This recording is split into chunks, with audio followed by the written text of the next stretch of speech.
I didn't realize that morning would become a dividing line. Nothing dramatic happened at first. It was an ordinary drive. The kind stitched together with half-finished conversations and the low hum of the road. My husband and his brothers had always been loud together, competitive, restless, endlessly amused by themselves. I had learned to sit inside that noise, to treat it like weather. They said they had a surprise planned. I remember the laughter before I remember the silence. How casual it sounded. How familiar. When the car slowed on that empty stretch of highway, I assumed someone needed coffee, or a bathroom, or another pointless detour. My husband turned toward me with that grin I used to mistake for warmth. Just get out for a second.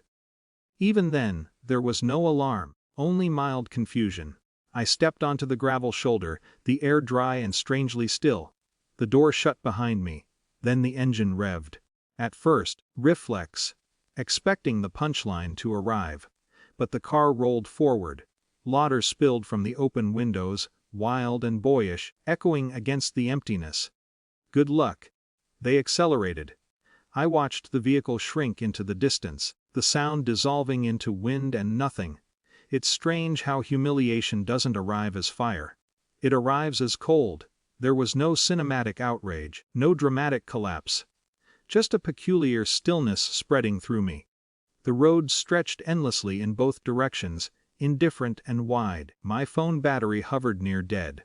My mind did something unexpected. It quieted. Standing there alone, something rearranged itself with unsettling clarity. Not rage, not even hurt at first, recognition. Memories surfaced without invitation. Small things, forgotten things. Every joke that landed just a little too hard. Every dismissal wrapped in humor. Every moment I'd laughed along because resistance felt disproportionate. The prank didn't feel like an event. It felt like evidence. By the time a truck driver finally stopped, kind, cautious, slightly concerned, my decision had already formed. Not loudly, not triumphantly. Simply, I never went back. There was no grand escape narrative, no dramatic reinvention.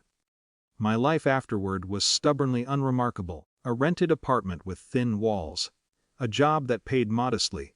Evenings defined by routine rather than revelation. Loneliness sat beside me for a long time, heavy but honest. Stability came slowly, without applause. I built something quiet, something functional, something mine. Years passed in a way that surprised me. Not quickly, not slowly, just steadily. The absence of chaos became its own unfamiliar comfort. Eventually, the past stopped feeling like an open wound. It became background noise, a distant frequency. Until one afternoon, I was leaving work when I saw him. 5 years had altered him, but not in the ways he seemed to expect. He stood near the entrance, posture confident, smile already prepared, the same grin. As if time had been a pause button. For a moment we simply looked at each other. There was curiosity in his eyes, and something else, an assumption of access. "Well," he said lightly, as though greeting someone late to dinner. "There you are." No apology, no hesitation. My reaction surprised him. I didn't freeze. I didn't flare. I just felt distant. "I've been looking everywhere," he continued, shaking his head with theatrical disbelief. "You really committed to the joke, huh?" The words landed in the space between us, absurd and oddly sad. Before I could respond, the glass doors opened behind me. "Everything okay here?" The voice was calm, neutral, unmistakably authoritative. My supervisor stepped forward, composed, observant, carrying the quiet confidence of someone accustomed to being taken seriously. He glanced between us, reading the tension without drama. My husband's smile flickered. "This is my wife," he said quickly, almost laughing. "Long story." My supervisor didn't mirror the humor. "Is that accurate?" he asked, turning to me. Such a simple question. Yet the shift was immediate, almost physical. For the first time, my husband seemed to notice where we were. The building. The badge clipped to my coat. The subtle but undeniable hierarchy of the moment. I met my supervisor's gaze. There was no tremor in my voice. "No," I said. Silence followed, dense, disorienting. My husband blinked as if the word required translation. "No," he repeated. No, I said again, steady, almost gentle. Nothing explosive happened.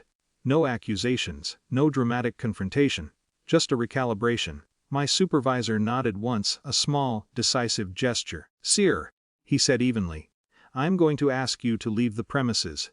It wasn't loud. It didn't need to be. Security appeared with the same quiet efficiency that governs ordinary procedures. Polite. Firm.